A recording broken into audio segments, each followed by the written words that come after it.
In the early 90s, everyone wanted the next big puzzle game. Tetris was a phenomenon, and these developers thought, hey, we'll create our own super awesome action puzzle game that gets really intense. So, guys, I'm the Game Collector, and this is Second Opinion Games, and today we review Zoop for the Atari Jaguar.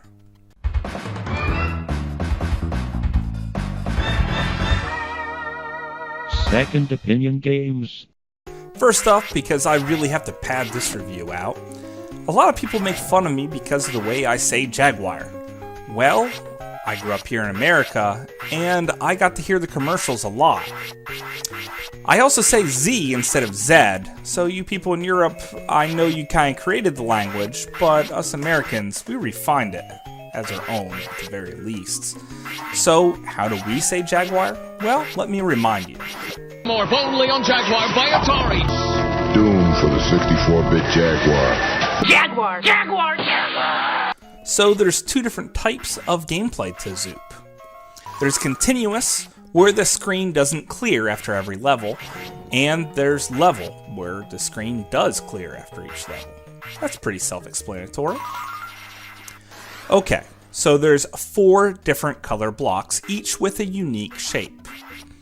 Basically, when you're the color of that block, you can shoot that block and destroy them.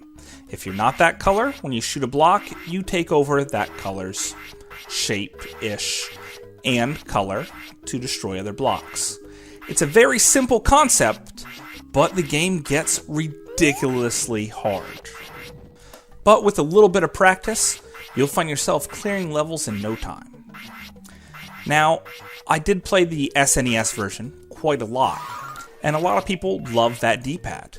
I get a lot of complaints on the Jaguar D-pad, but however, I can tell you guys I have no problem getting pretty much just as far on the Jaguar as I do the Super Nintendo.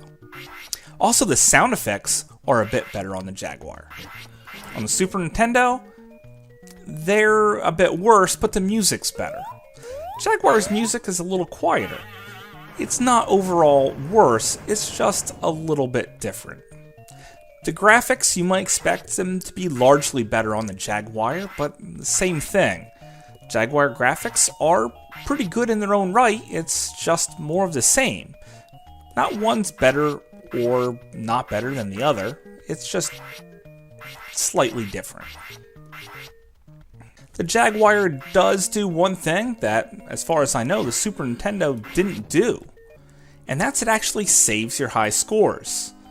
Super Nintendo gives you a spot to put in your high scores, but on the Jaguar, you could actually save them, which is pretty awesome, especially when you get really far and you do really good. You don't want to waste it by having it go away the second you turn off your system. And this is a ridiculously fun puzzle game. It might not look like too much, but it is. It's absolutely great. There's lots of different power-ups. There's one that looks like a paint blob, which destroys all that color on that side of the screen. And there's lots of different techniques you could use in the game. Also, these springs, when you get 5 of them, it clears the board. So, if you're doing pretty good, and you have 1 on the board, and you have 4 springs, wait till you're in trouble to use it, and you could probably push on to the next level. And that's Zoop, guys.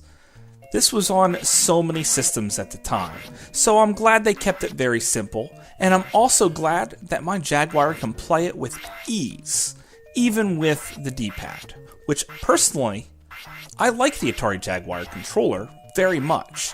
It doesn't cramp up my hands when I play for long periods of time like I do with the Super Nintendo, which means I actually prefer this game over the Super Nintendo version. Add that in the save feature, and you have a much more well-rounded game. But that's just my opinion. Thanks for watching.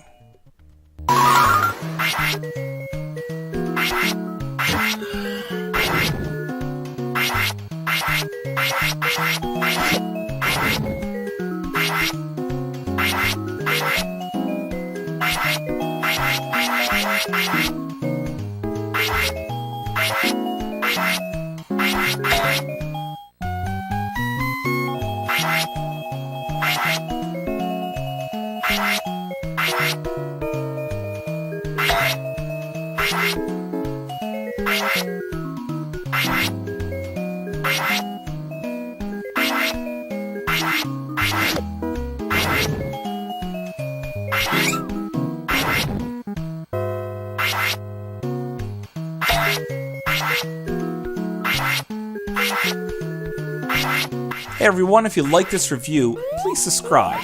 And don't be afraid to leave a comment. I don't get a whole lot of attention. Hardly anyone ever talks to me. So hearing from the outside world is pretty nice once in a while. And thanks again.